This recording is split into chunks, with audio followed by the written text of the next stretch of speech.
So yeah, I'm Nathan. It seems to be everyone's from Austria today, and I can't get away from them. But it's really nice to be here in Belgrade. I've wanted to come here for a very long time. I'm a Wolverhampton Wanderers supporter, which no one would make any nonsense to. There used to be a player called Nenad Milias, who was the best player at Wolves. So I'm going to talk about peace tech today and how it intersects with open data and AI.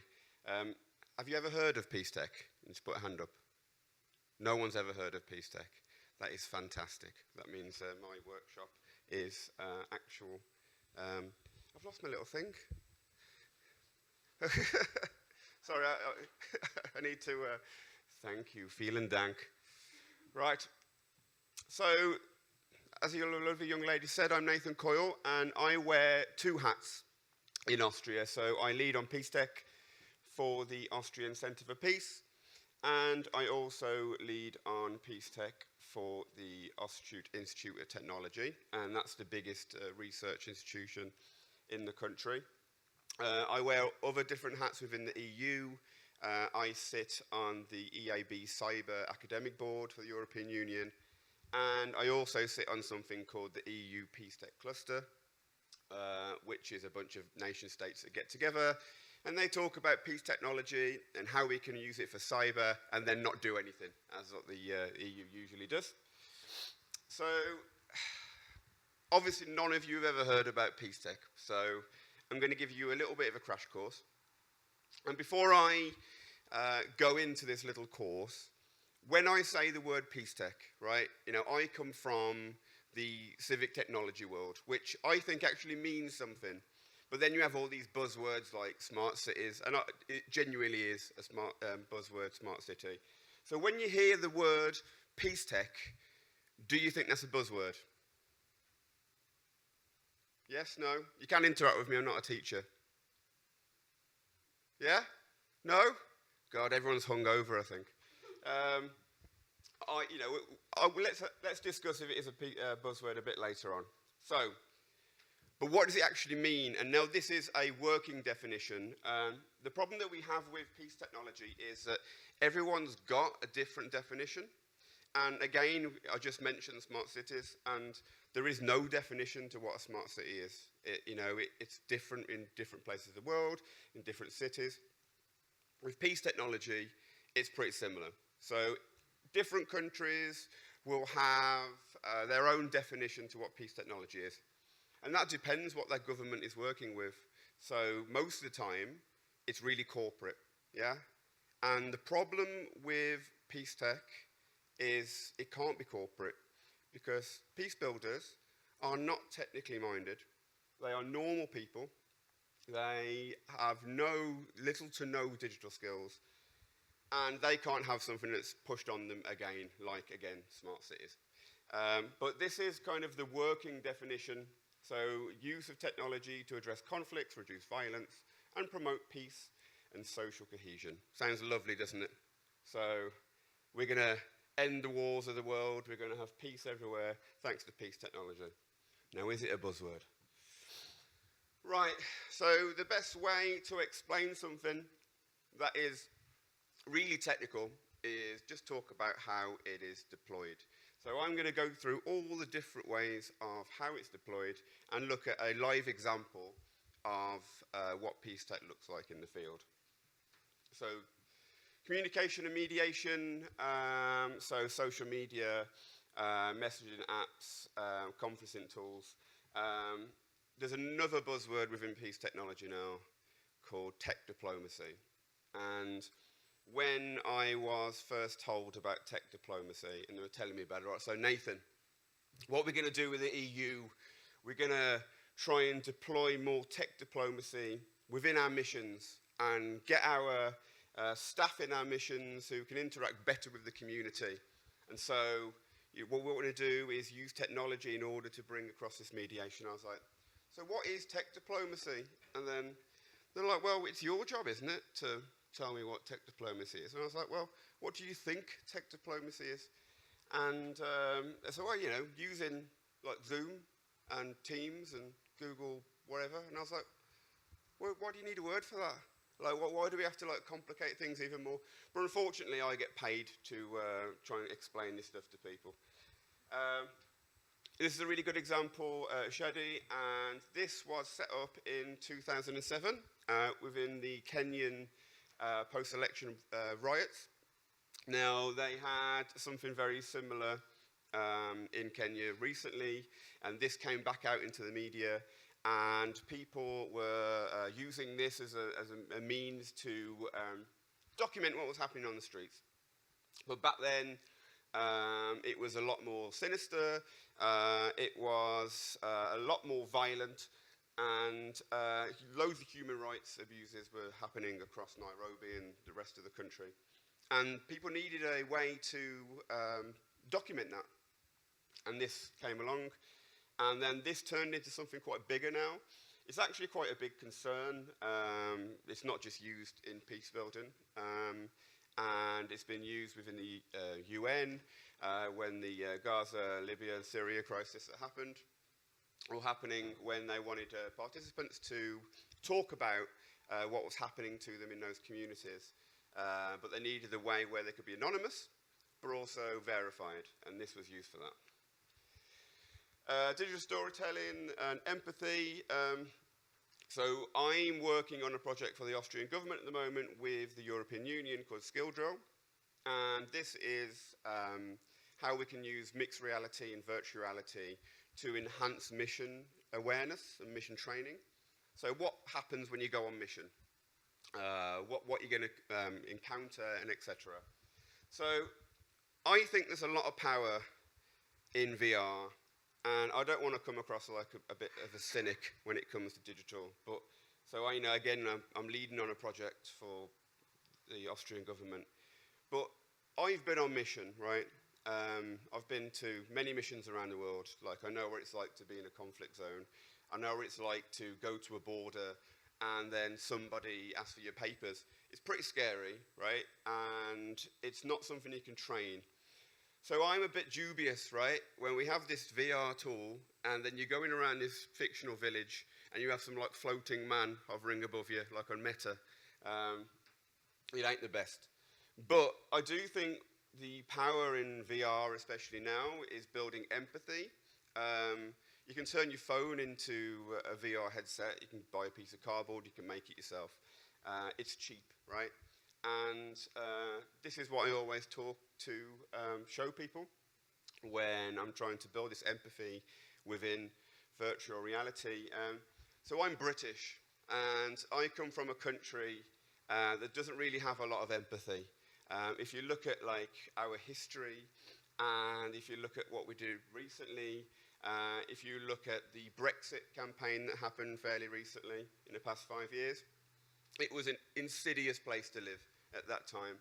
And there was no empathy towards other people coming into our country and excess and all that kind of stuff. And it was horrible. And this is why I really see that VR is a way to build empathy, because it kind of shows people how people live. And this is a really good and harrowing. Oh, can you hear me better? Sorry. I also have allergies, so excuse me if I start coughing. Education and digital literacy. So, you know, how can we, it is what it says in the tin. EdTech, educational technology. How that can be used in peacebuilding standards. So there's another project I'm leading on for the European Union called Augmenta. And this is how we can use AI for pedagogical reasons. So how we can enhance training for participants, and we can kind of identify what they're doing wrong, and if they're struggling in certain parts, if they have intellectual issues, and then we can use AI to kind of hammer that down too. Again, I'm pretty skeptical about AI, and I'll talk about that a little bit later. But Minecraft is a great tool. This is actually used by the United Nations Refugee Agency, and they use it for mapping and coordination of services. So there's a scenario, you can go on there, and you get together with all the other people online, and then you set a task or agenda, and then you crack on. Now, they're doing actually a lot in the kind of peacebuilding sphere now. I know the guy at Microsoft who heads up peacebuilding, and he's a really good guy.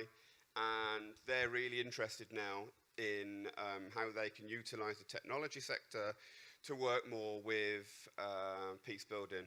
And there's money, and they're bringing money out, and you should look into that if you're going for those kind of funds. Cybersecurity and digital protection. So this is where the money is with the EU, right? And if you look at, have you ever heard of Horizon Europe, which is a big call that comes out for the European Union? Anyone can go for that money, including partners in Serbia as well. A lot of that now is looking at secure data spaces, how missions can protect their systems, and data training. This is where the EU now is starting to put their money into, and all that. But when I try to explain what that looks like in practice, I give people something a bit more simple. And this is just a digital first aid kit. And if people are being tracked online or they've lost their data, it's something that's like a no BS approach. Data analysts and early warning systems. So there are loads of these at the moment. This seems to be like the buzzword when it comes to peace tech, but there is a lot of value in it, because we're working on a project in South Sudan, and in South Sudan a lot of conflict comes from really simple things like drought or cattle going missing. And using this kind of stuff, it's actually really easy to kind of map that, and if cattle goes missing, we can replace the cattle, and that would de-escalate the violence and all that kind of stuff. So the European Union doesn't have one, but the African Union has two, and there are lots of different things happening now. There's a really cool project coming out called Peace Eye in Austria, and one of the things that we're doing with that is we're trying to make it more human-centric.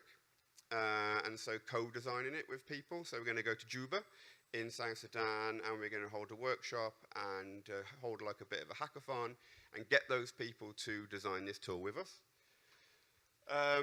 Strata is the biggest one out there, and it's horrible to use. The data is fantastic, but it's horrible to use. And again, me coming from civic tech, the idea of civic hacking, like something ain't got to look pretty for it to work. And what I used to do is take data and turn it into tools that actually make sense to people. This is a good idea to take the data and then make it look nice, because this is abhorrent. AI models, tech diplomacy, I just talked about it I won't go into it again. But I'm working, I can't talk too much about it, but I'm working in Sudan at the moment, obviously with the conflict. And we're looking about how we can use AI models to aggregate all the data and evidence from workshops and put together peace plans. You would have all seen this. Volodymyr Zelensky, when the conflict happened in the Ukraine and Russia, this video came out, and it went across all the channels, and then obviously it was debunked. But I want to show this because in Ukraine, it's quite, Western, it's quite digitally savvy. If this happened in a place like South Sudan, it would be terrible, absolutely terrible. And there's a thing in South Sudan, and some cultures as well, about photography. And, if they see that, they will believe it. And so this here, in this instance, was, okay, debunked, fine. But again, in other countries, this would have had incredible amounts of damage, and it's scary how damaging that would have been. So is peace tech a buzzword? I do think it is a buzzword, and again, me coming from a background where I used to work with governments, and making open data more human-centric, and how we can make policy more human-centric. So what governments used to do is they would listen to massive agencies. Like there's a big one in the UK that is government-backed, and they would go around to all the different cities in the country, and then they would go, right, smart cities, open data, blah, blah, blah, we need to make it this way. But they would design it in a really corporate way. And then what would happen is the idea of open data, they would kind of take what they said, and then they would not really understand what they're talking about, and then kind of push out their own version of what they think open data is. And then communities, where it's amazing the power of open data for communities. If you're third sector, you can use it for funding, capacity building, loads of different stuff, right? But they didn't understand it, and they were like, well, this is all like nonsense, isn't it? Again, it's more buzzwords.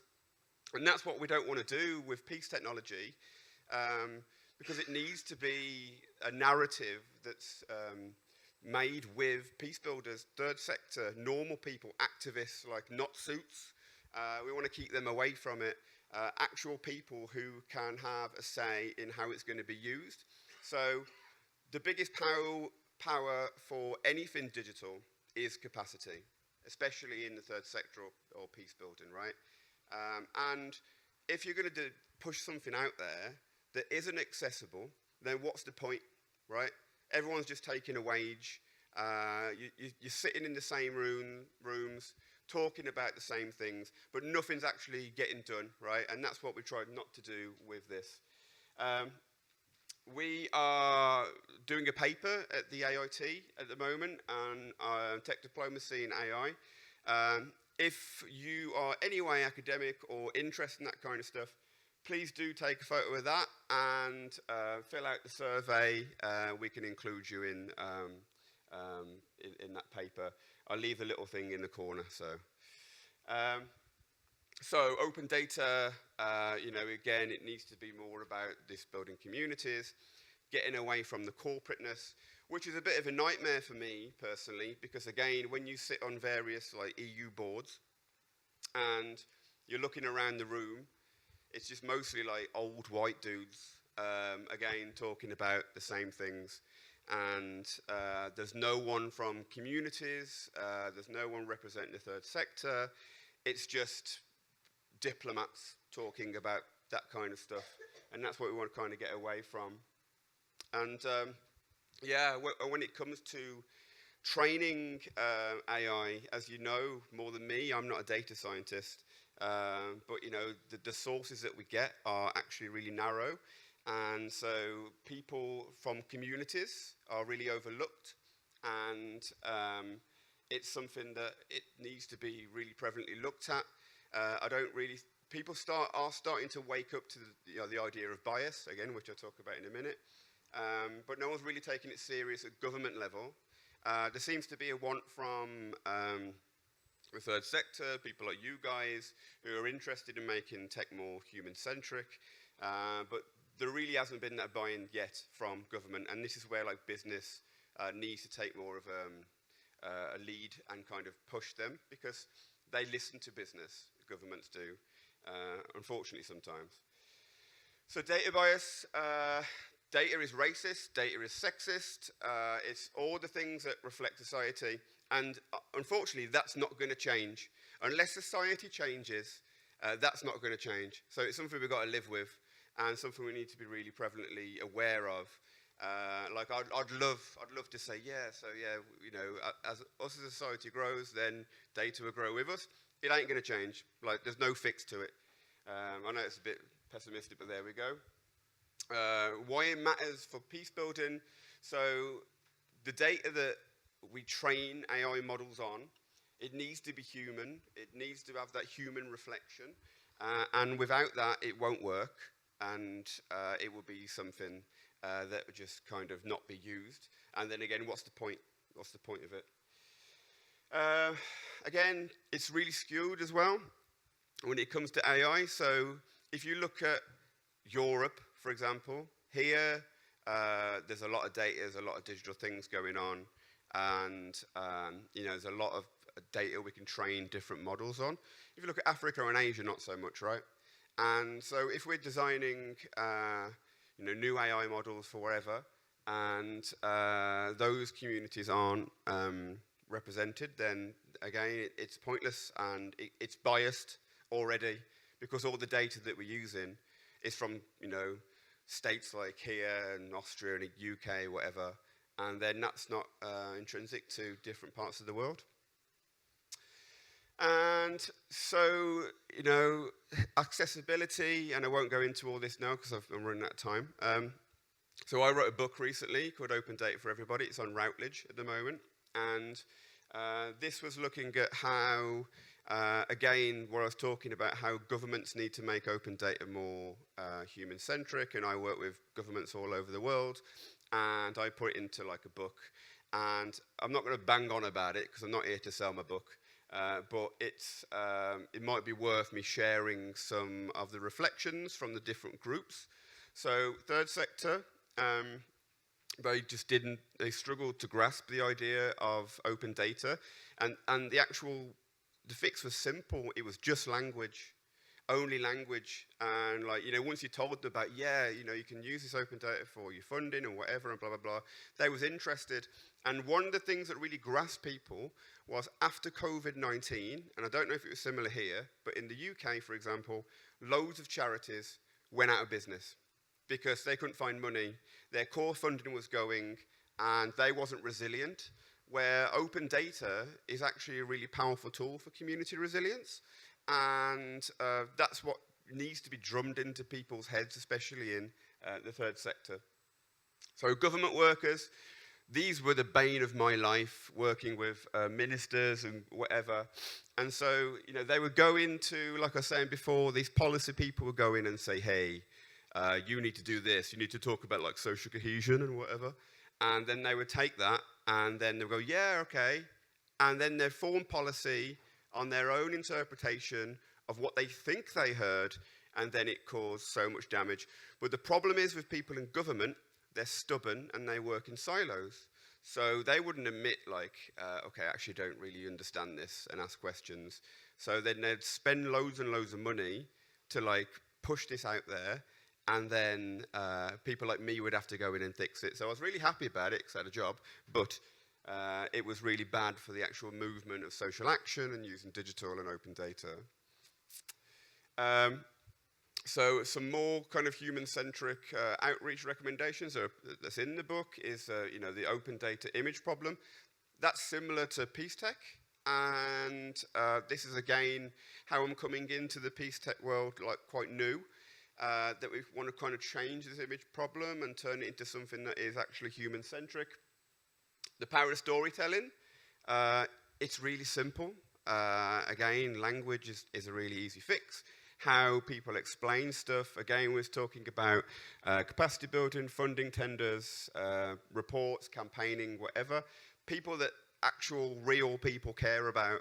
And then a focus on the third sector of how using outreach as a model, and that kind of capacity building outreach narrative. Public value, we talked about community resilience. Again, that's really important. Disruptive innovation and open source. There's loads of free stuff out there that third sector can access, and they don't know about it.